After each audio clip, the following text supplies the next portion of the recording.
Hello, আসসালামু আলাইকুম ভাই।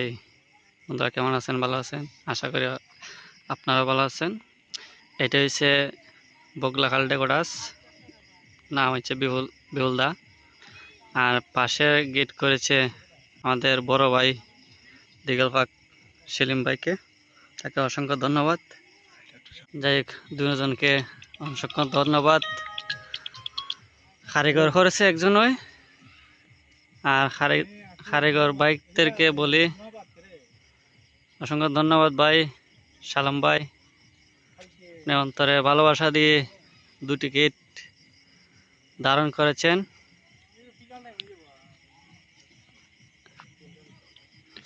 এটা হচ্ছে বক্স লাইটিং ছাড়া, আর এটা হচ্ছে বক্স লাইটিং। আমার বিহুল ভাইকে অসংখ্য ধন্যবাদ গেটটা করার জন্য, আর সেলিম ভাইকে অসংখ্য ধন্যবাদ ভাই নতুন নতুন বিনোদন দেওয়ার জন্য। অসংখ্য ধন্যবাদ ভাই, আপনার অন্তরে ভালোবাসা দিয়ে গেটটা করেছেন। আমার আরও সালাম ভাইকে ধন্যবাদ দিই কাজটা করার জন্য।